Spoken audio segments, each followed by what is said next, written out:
Hello friends, I welcome you all on my YouTube channel C TET Guru competition solve. Friends, मैं हाजिर हूँ लेकर आप लोगों के लिए मॉर्निंग का सेशन जो कि प्रतिदिन सुबह 9 बजे आता है। फ्रेंड्स, ये सेशन आईएएस, यूपीएससी या फिर जितने भी स्टेट पीसीएस है उनकी प्रिपरेशन करने वाले जो भी स्टूडेंट्स हैं उनके लिए द परफेक्ट क्लासेस है, क्योंकि इसमें कंप्लीट हम लक्ष्मीकांत की समरी, बिपिन चंद्रा की समरी या सतीश चंद्रा जितनी भी बुक्स आप पढ़ते हैं स्टैंडर्ड बुक्स, उन सभी स्टैंडर्ड बुक्स को समराइज करके हम आपके लिए लेकर आते हैं। काफ़ी इंपॉर्टेंट और काफ़ी शॉर्ट वे में आपकी टॉपिक जो आसानी से आप आंसर कर सकते हैं। फ्रेंड्स, ये सेशन आपको प्री से मेंस लेवल तक के लिए हेल्पफुल होगा, इसलिए फ्रेंड्स आप प्रतिदिन इस सेशन को जरूर ज्वाइन करें। बिना लेट किए हुए फ्रेंड्स स्टार्ट करेंगे हम लोग आज का सेशन। यह प्रतिदिन मॉर्निंग सेशन है। इस मॉर्निंग सेशन में आप सुनने की ज़्यादा से ज़्यादा कोशिश करें। प्रतिदिन सुबह 9 बजे ये सेशन लाइव फॉर्मेशन में आता है। आइए फ्रेंड्स स्टार्ट करते हैं आज का morning session. Hello friends, welcome you all on my once again on my YouTube channel C TET Guru competition zone. Friends, मैं राम सर हाजिर हूँ लेकर आप लोगों के लिए एक स्पेशल इंपॉर्टेंट पॉइंट, जिसमें हम लोग देखने वाले फ्रेंड्स अनुच्छेद संख्या 44 से लेकर 51 तक के कंप्लीट सेशन को। फ्रेंड्स, जैसे पहले हम लोग 43 के क तक हम लोगों ने अभी तक देखा था। अभी चर्चा हम लोग जो पॉइंट कर रहे हैं वो हमारा राज्य का नीति निर्देशक तत्व, जिसे हमारे भारतीय संविधान का चेतना कहा जाता है। हमारे संविधान के दो ऐसे इम्पोर्टेंट पॉइंट हैं, दो ऐसे पार्ट हैं जो कि आपकी पूरी संविधान में एक विशेष स्थान रखते हैं। अगर एक पॉइंट की बात की जाए तो पहला पॉइंट तो आपका मौलिक अधिकार है।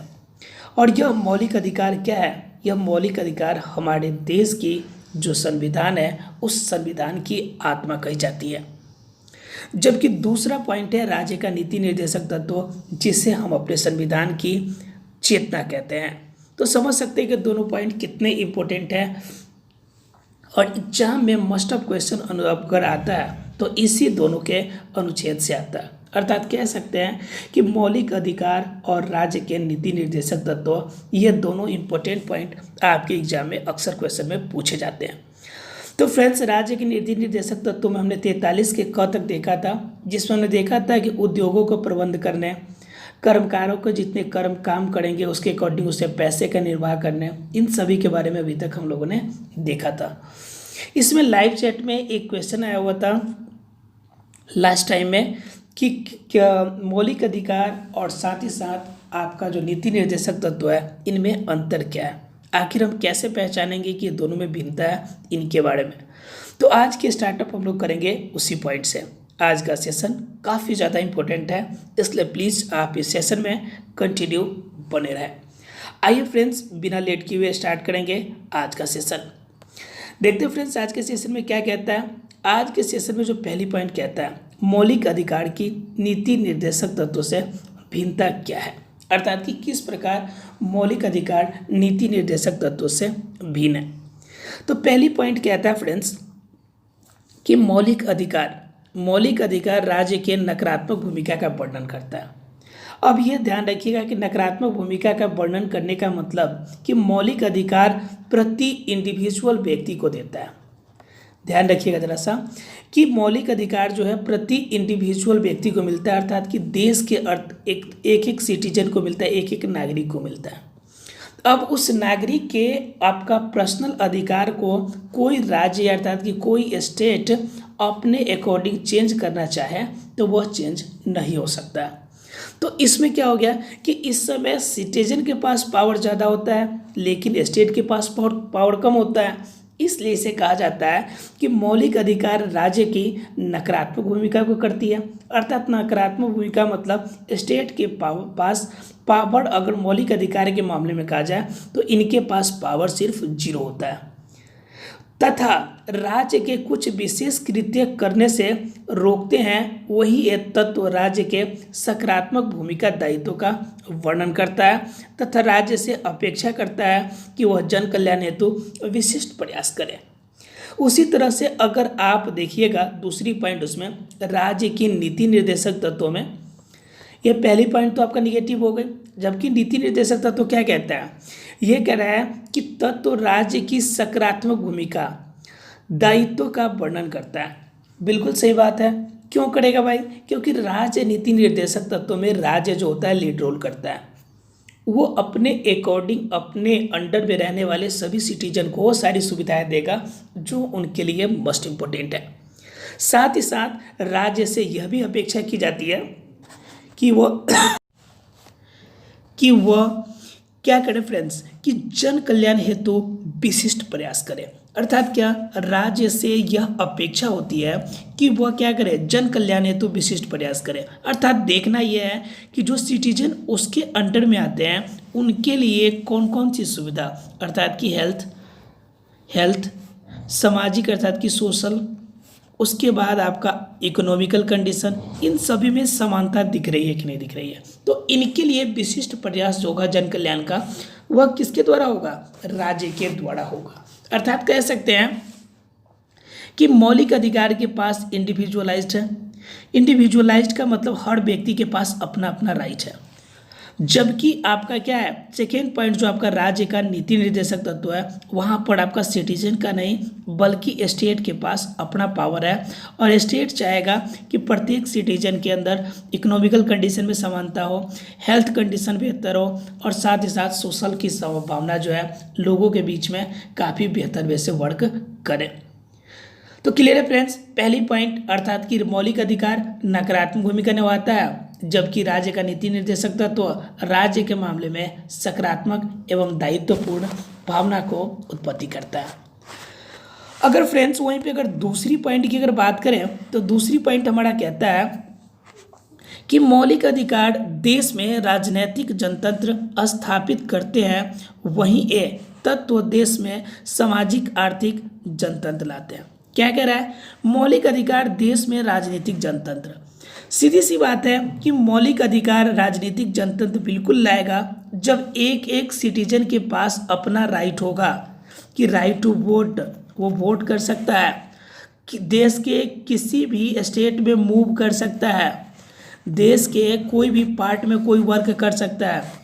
इसके अतिरिक्त उनके पास ये राइट होगा प्रत्येक सिटीजन के पास कि वह जो इच्छा करे वह अपने अनुसार अपनी अभिव्यक्ति दे सकता है, वाक की स्वतंत्रता है, अर्थात कि बोलने की स्वतंत्रता है। इस तरह से जब संपूर्ण रूप में जब सिटीजन को इंडिविजुअली ये अधिकार प्राप्त हो जाता है तो उस कंडीशन में हम क्या कह सकते हैं कि राजनीतिक तौर तरीकों पर एक सिटीजन अपने आप को स्वतंत्र फील करता है। और जहाँ पर स्वतंत्र रूप में एक नागरिक अपने आप को अपना अधिकार खुद पालन कराता है, तो उस कंडीशन हमारा कौन सा है, जनतंत्र का, अर्थात कि डेमोक्रेसी में बताता है कि कोई भी राइट जब डायरेक्टली किसके हाथ में हो, नागरिक के हाथ में हो, वह अपने रूप में अर्थात कि अपनी शासन व्यवस्था को, बागडोर को खुद अपने हाथ में स्वयं रखे और खुद उसे चलाए, तो वह कंडीशन हमारा राजनीतिक जनतंत्र अर्थात कि डेमोक्रेसी का होता है। तो एक दूसरी बात कहता है कि वही जो राज्य का नीति निर्देशक तत्व है देश में सामाजिक और आर्थिक जनतंत्र लाता है। यह तो आपका राजनीतिक फॉर्म में लाता है, लेकिन आपका राज्य क्या कहता है, अर्थात कि स्टेट को यह निर्देश दिया जाता है कि स्टेट क्या करेगा, राज्य के अंदर जितने भी नागरिक हैं उनकी सामाजिकता का ख्याल रखेगा, अर्थात कि आपका सोशल हो, उसके बाद क्या इकोनॉमिकल कंडीशन बेटर हो, अर्थात क्या कि इंडिविजुअल रूप में सभी व्यक्तियों की सामाजिकता पर वो ध्यान देगा। अगर कोई व्यक्ति बेरोजगार है, अगर उसे रोजगार नहीं मिल रही है तो उनकी इकोनॉमिकल कंडीशन बेहतर करने की जिम्मेवारी किसकी है, स्टेट की है। अर्थात कह सकते हैं कि सोशल और इकोनॉमिकली इंडिविजुअल फॉर्म में किसका कैसा है उनके लिए जो आपकी स्पेशल प्रयास किया जाएगा वह किसके द्वारा किया जाना चाहिए, स्टेट गवर्नमेंट के द्वारा। तो कह सकते हैं कि आपका जो सेंट्रल गवर्नमेंट है जिनसे हमें पावर मिलती है मौलिक अधिकार की, तो मौलिक अधिकार क्या हो गया हमारा, मौलिक अधिकार अपने आप में एक अलग प्राव हो गया जो कि हमें क्या करता है, राजनीतिक रूप से स्वतंत्र बनाता है। राजनीतिक रूप से अर्थात कि पॉलिटिकली हम क्या होते हैं, पॉलिटिकली फॉर्म में हम अपने आप को बेटर फील करते हैं। जबकि स्टेट गवर्नमेंट क्या करता है, स्टेट गवर्नमेंट हमें बताता है सोशली और इकोनॉमिकली आपका जनतंत्र तथा स्वतंत्र फॉर्म में बनाने की हमारी क्या करती है, जितना हो सके उतना प्रयास करती है। बताओ फ्रेंड्स, क्लियर है या नहीं है? किसी को डाउट है 2 पॉइंट में तो बताइए। मौलिक अधिकार और साथ ही साथ राज्य के नीति निर्देशक तत्वों की बात कर रहे हैं हम लोग।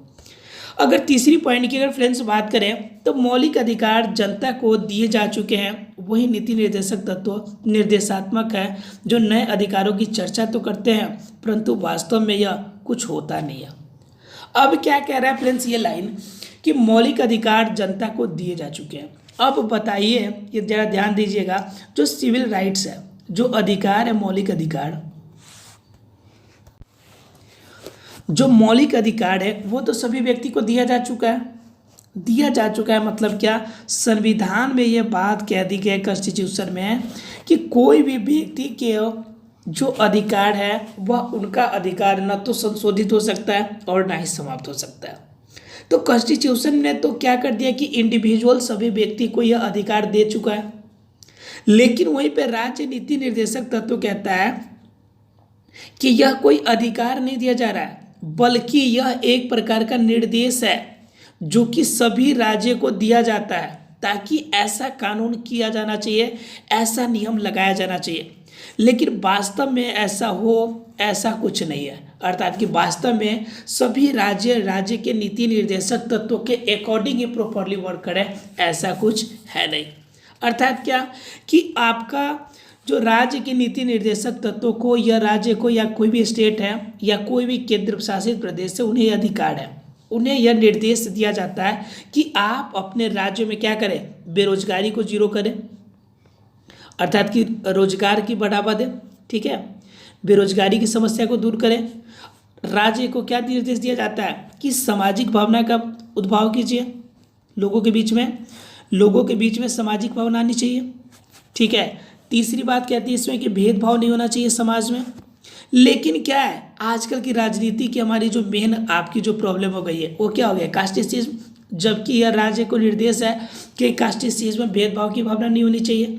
तो इस तरह से ये सभी तरह की आपके निर्देश सरकार के द्वारा अर्थात कि कॉन्स्टिट्यूशन के द्वारा सभी व्यक्तियों को दिया जाता है, अर्थात सभी राज्य को दिया जाता है, लेकिन उस राज्य पे डिपेंड करता है कि वह उस नियम कानूनों को मानता है या फिर उसे फॉलो कर पाता है या फिर उसे फॉलो नहीं कर पाता है। बात समझ में आ रही है फ्रेंड्स? इसलिए ये पॉइंट जानना ज़्यादा जरूरी है। उसके बाद दूसरे स्तर की अगर बात करें फ्रेंड्स, दूसरे पॉइंट की अगर हम लोग बात करें तो यह दूसरा पॉइंट आपका तीसरा पॉइंट ये कह रहा था कि यह अधिकार आता मौलिक अधिकार दिया जा चुका है, जबकि नीति निर्देशक तत्व सिर्फ और सिर्फ निर्देश दिया जाता है कार्य करने के लिए। अगर चौथे पॉइंट की बात करें फ्रेंड्स तो मौलिक अधिकार कड़े वैधानिक शब्दों में वर्णित है, जबकि तत्व मात्र सामान्य भाषा में। मौलिक अधिकार कड़े वैधानिक शब्दों में, इस वर्ड पे जरा ध्यान दीजिएगा, कड़े वैधानिक शब्दों में और यहाँ पे दिया हुआ है सामान्य भाषा में। इस दोनों वर्ड पे जरा गौर कीजिएगा। कड़े वैधानिक का मतलब हो गया, करे वैधानिक का मतलब हो गया कि यह क्या करना है, कैसे भी नियम कानून को इसे मानना ही मानना है, ठीक है। लेकिन सामान्य भाषा का मतलब क्या हो गया कि आपको ये निर्देश दिया जाता है, अब अपने अकॉर्डिंग आप करना चाहे तो ठीक है, नहीं करते हैं तो आप पर कोई विशेष दबाव भी नहीं है। लेकिन ये क्या है, कड़े वैधानिक शब्दों का मतलब हुआ कि अगर इसमें किसी भी तरह से कोई बदलाव होता है या इनसे रिलेटेड कोई समस्या होती है तो उस कंडीशन में सरकार अर्थात कि कॉन्स्टिट्यूशन में विशेष प्रबंध किए गए हैं, अर्थात कि उस समय कॉन्स्टिट्यूशन के द्वारा आपका विशेष अधिकार प्राप्त होगा या उनके विरोध कार्यों को करने की स्वतंत्रता दी जाएगी। लेकिन वहीं पे सामान्य भाषा में जो राज्य का नीति निर्देशक तत्व है उसे मानना चाहिए, लेकिन अगर नहीं माने तो उनके लिए भी कोई विशेष प्रावधान नहीं दिया गया है।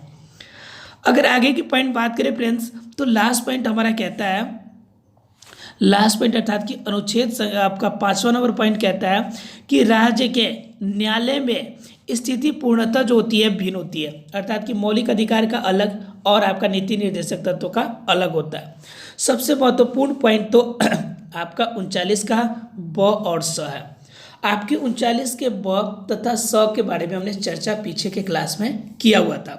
हालांकि मैं एक बार और चाहता हूं कि आप बता दूं कि आखिर ये 39 का ब और स क्या कहता है। 39 का ब और स क्या कहता है फ्रेंड्स, जरा गौर कीजिएगा। 39 का ब कहता है फ्रेंड्स, 39 का ब में क्या है कि राज्य की संसाधन इस प्रकार प्रयोग हो कि उनका लाभ जनसंख्या के सभी भागों को प्राप्त हो। अर्थात क्या कि 39 का ब कहता है राज्य के नीति निर्देशक तत्वों में कि स्टेट जो होगा, स्टेट गवर्नमेंट ऐसा नियम कानून कोई लगाए, अर्थात कि वहाँ पे संसाधन जो हो स्टेट्स अपने संसाधन का इस फॉर्म में यूज करें कि इनके अंदर जितने भी आपकी पॉपुलेशन अर्थात जितनी भी आबादी रहती है, ठीक है, भले वो किसी कास्ट की क्यों ना हो, ठीक है, किसी भी आपकी कम्युनिटी की क्यों ना हो, सभी को समान रूप से अधिकार अर्थात कि समान रूप से सभी को फायदा हो सके। जैसे कि अगर बात करें कहाँ पर, अगर बात करें हम झारखंड की, तो झारखंड की संसाधन क्या है, झारखंड की संसाधन हमारा कोयला अर्थात कि कोल। उस कंडीशन में कोयले की अगर खनन होती है तो कोयले की खनन से आपका राज्य के सभी व्यक्तियों को इससे फायदा होना चाहिए, साथ ही साथ राज्य की प्रगति भी होना चाहिए। तो इस कंडीशन में यह आपका 39 का ब में डिनोट करता है। जबकि 39 का स कहता है कि आपका जो धन का केंद्रीकरण है, धन का केंद्रीकरण का मतलब क्या, धन की अनुसार समानता की भावना जो होगी यह उत्पन्न करेगा, धन के हिसाब से यह उत्पन्न करेगा आपका धन के हिसाब से समानता, अर्थात कि समानता की जो भावना है धन के अकॉर्डिंग, यह कौन करेगा, यह राज्य का अधिकार है कि उसमें क्या करे, समानता की भावना को दिखाए, अर्थात कि धन के केंद्रीकरण एक ही पॉइंट पर होने से बचाने का प्रयास करें। उसके बाद वहीं पे आपका अनुच्छेद संख्या 37, अनुच्छेद संख्या 37 के अनुसार अगर बात करें तो नीति निर्देशक तत्वों को न्यायालय में प्राप्त करने लायक तो नहीं बताते हैं, परंतु देश के शासन में इन्हें मौलिक रूप में निहित मानते हैं। यह राज्य का कर्तव्य है कि इन तत्वों को अपनी नीतियां तथा संसद द्वारा बनाए गए कानूनों में स्थान दे। कह रहा है कि 37 अनुच्छेद संख्या 37 कहती है कि यह चीज़ें अर्थात कि नीति निर्देशक तत्व अनिवार्य तो नहीं है, लेकिन देश की शासन व्यवस्था में अर्थात कि जो भी राज्य कोई भी कानून या कोई भी विधि तैयार करता है तो इस विधि के अंदर इसे शामिल करना अनिवार्य कहा गया, अर्थात क्या, अनिवार्य रूप से वह इसे शामिल करेगा, यह उनकी बात कही गई है। तो बहुत बड़ी बात है कि विधि के सामने यह नियम कानूनों को रखा गया है कि यह जो भी नियम कानून कौन बनाए, आपका स्टेट गवर्नमेंट बनाए, तो उसे अनिवार्य रूप से क्या करें, सभी के लिए लागू करें, अर्थात क्या, जो भी नियम कानून बनाए उस नियम कानून में राज्य के नीति निर्देशक तत्वों की पॉइंट का जरूर ख्याल रखें। आशा है फ्रेंड्स कि यह पॉइंट आपकी सब किसी की क्लियर हो गई होगी। ये फ्रेंड्स पॉइंट हमने इसलिए स्टार्ट किया था कि एक स्टूडेंट का ऐसा कमेंट्स आया था कि आखिर इसमें क्या होता है, किस तरह से चेंजेस होते हैं, और उसे मैं ज़रूर थैंक्स देना चाहता हूं ताकि इस पॉइंट को फिर से हमें समझाने का मौका मिला, ताकि जो स्टूडेंट को नहीं पता है उन सभी स्टूडेंट को यह पॉइंट काफ़ी बेहतर वे से क्लियर अब हो जाना चाहिए। अगर फिर भी किसी को डाउट लगे तो प्लीज़ आपसे रिक्वेस्ट है कि आप हमें कमेंट्स करें, हम चाहेंगे कि और बेटर वे से और बेहतर पॉइंट के थ्रू से हम आपको क्लियर करने की पूरी कोशिश करेंगे।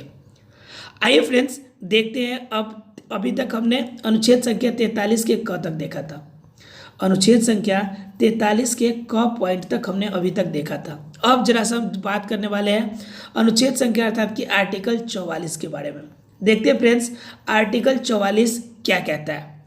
तो आर्टिकल 44 की अगर बात करें फ्रेंड्स तो यह कहता है आपका कि नागरिक के लिए एक समान सिविल संहिता, नागरिक के लिए एक समान सिविल संहिता मतलब क्या, राज्य के समस्त राज्य क्षेत्र में नागरिकों के लिए समान सिविल संहिता प्राप्त करने का प्रयास करेगा।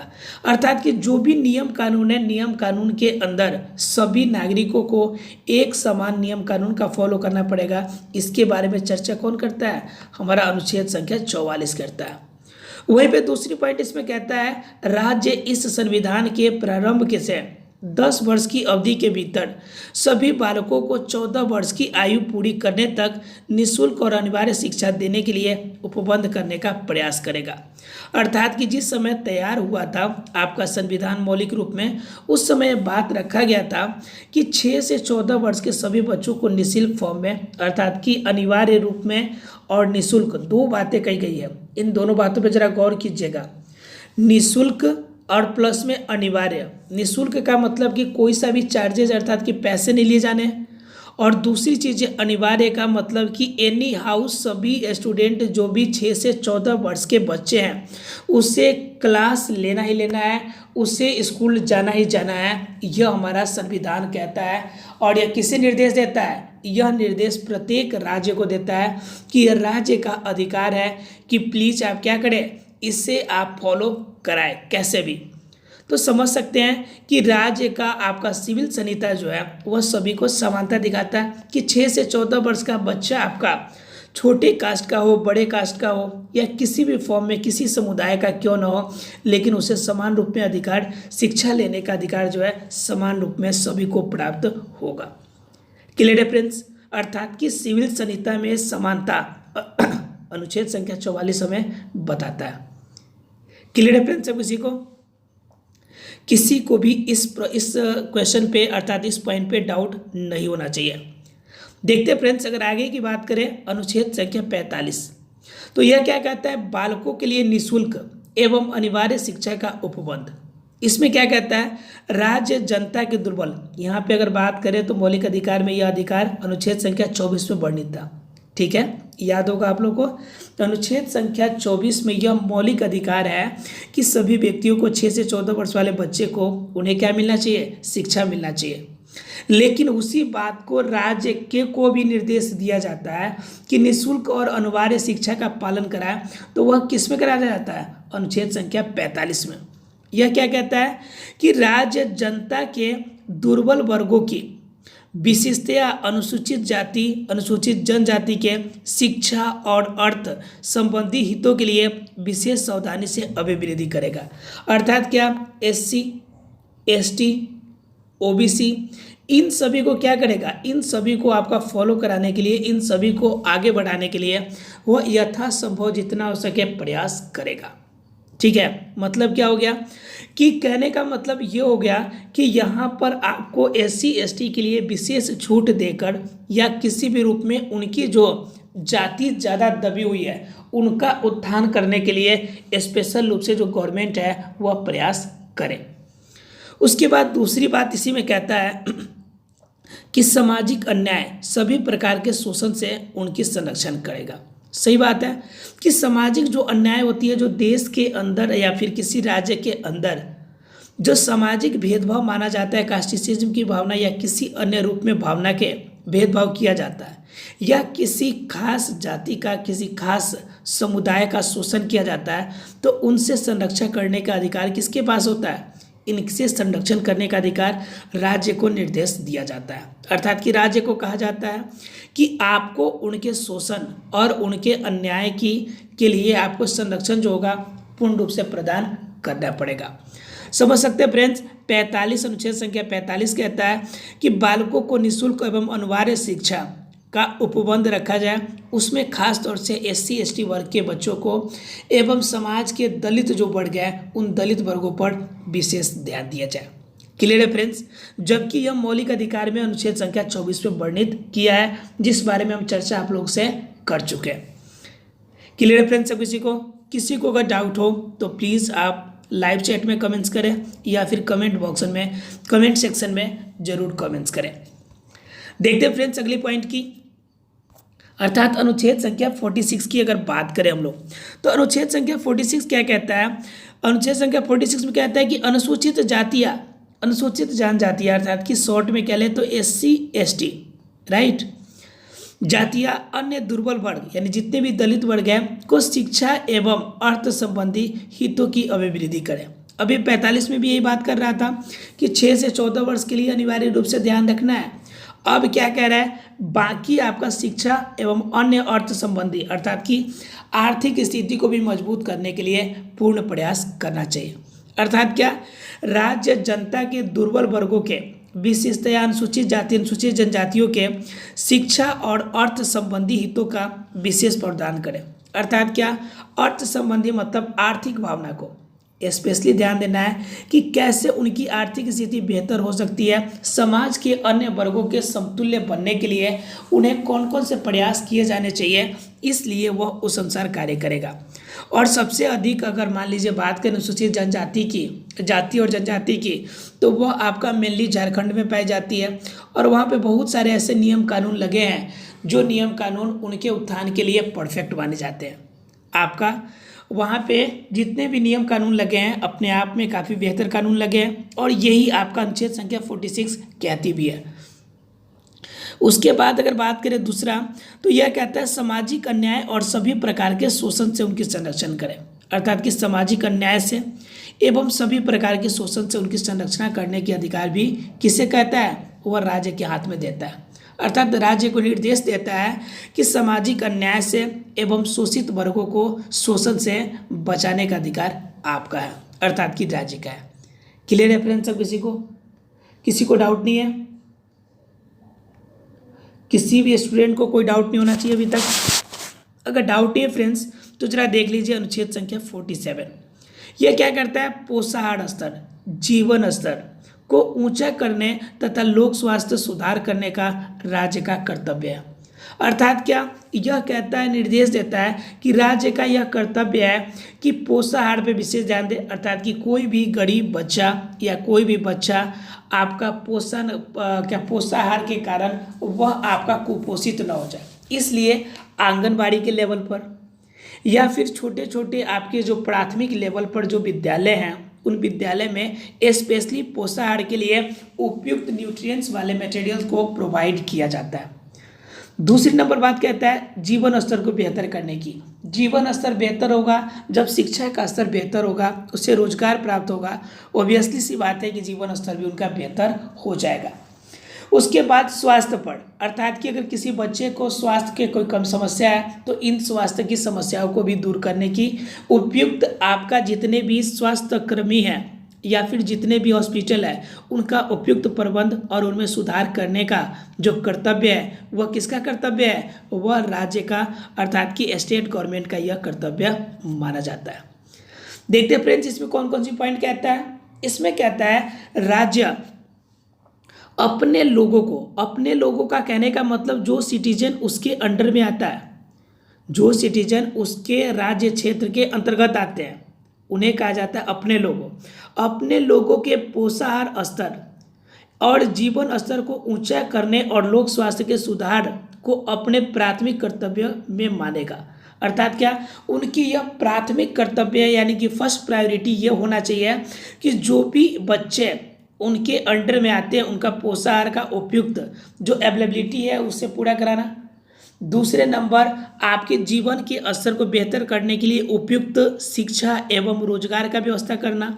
ठीक है, इन चीज़ों की फर्स्ट प्रायोरिटी प्रत्येक राज्य को करना चाहिए, प्रत्येक स्टेट को इस बात को मानना चाहिए।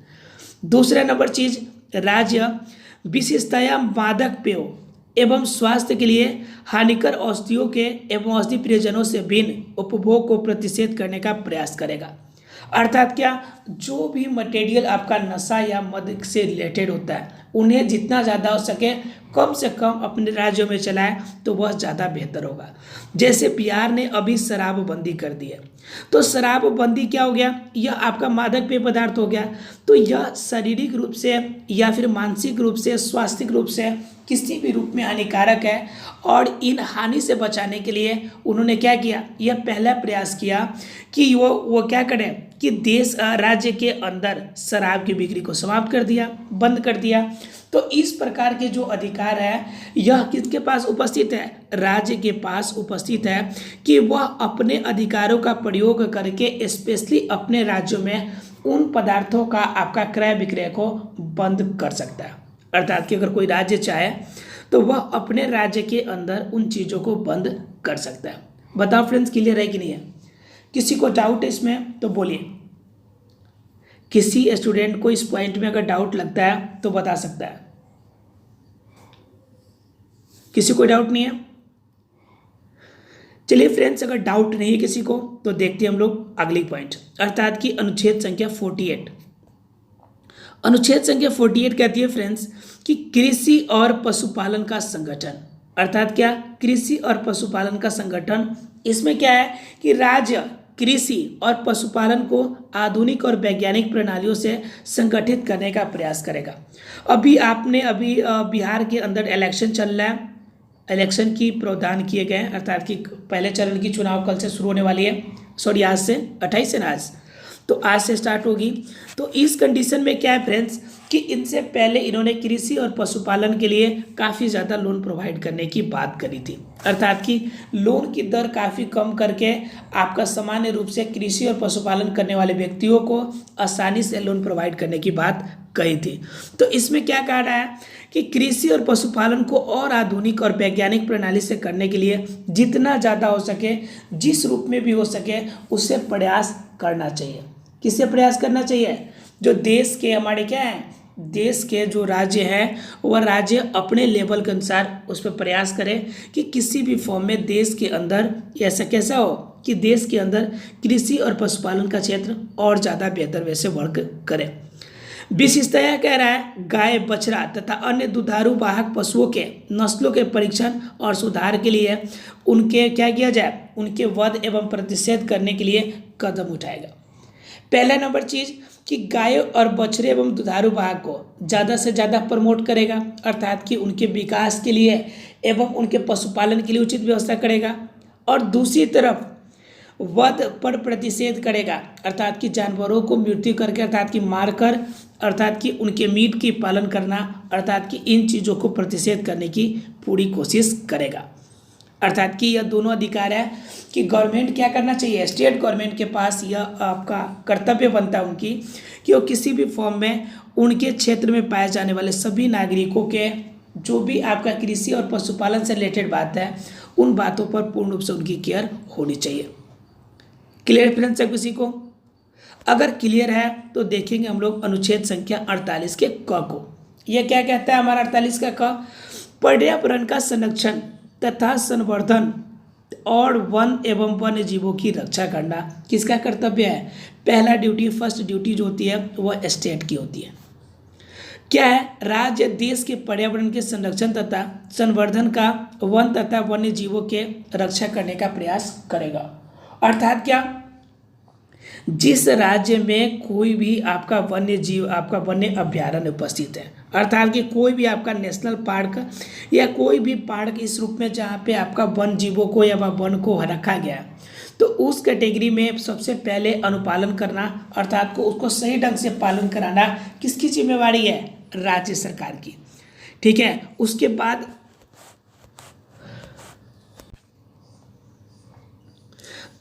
फ्रेंड्स, उसके बाद की पॉइंट अगर है तो उसके बाद जो होगा वन्य जीव जो होंगे उनकी रक्षा की जिम्मेवारी सेंट्रल गवर्नमेंट के पास जाएगी। पहली फर्स्ट प्रायोरिटी किसकी होती है? स्टेट गवर्नमेंट की।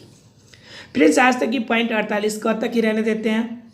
अगले पॉइंट में हम लोग 2 पॉइंट जो बचे हुए इसके, 3 पॉइंट 49 से लेकर 51 तक की इस पॉइंट को देखेंगे, साथ ही साथ ऑब्जेक्टिव क्वेश्चन भी हम लोग देखेंगे अगले क्लास में। इसलिए फ्रेंड्स आशा है कि आज की पॉइंट सभी को क्लियर हो गई होगी। अगर फिर भी किसी को डाउट लगे तो प्लीज़ कमेंट सेक्शन में आप अपना कमेंट्स हमें दे सकते हैं। उसके बाद यह ऑब्जेक्टिव सेशन होने के बाद हमारा जो सेशन चलेगा स्पेशली करेंट अफेयर का सेशन चलेगा, क्योंकि करेंट अफेयर हम लोग शामिल करेंगे जो अब तक के 6 मंथ या फिर आपके 8 मंथ तक के आ चुके हैं, जो कि आपके आने वाले आपका बीपीएससी का एग्ज़ाम और बिहार दरोगा के एग्ज़ाम के लिए काफ़ी इंपॉर्टेंट होगा। उन पॉइंट्स को हम आज चर्चा करेंगे इसके बाद के सेक्शन में। इसलिए फ्रेंड्स आप हमारे साथ कंटिन्यू बने रहें। आशा है फ्रेंड्स आज की सभी पॉइंट सब किसी को क्लियर हो गई होगी। आप पूरी सेशन में हमारे साथ बने रहें। इसके लिए thank you very much friends. जय हिंद।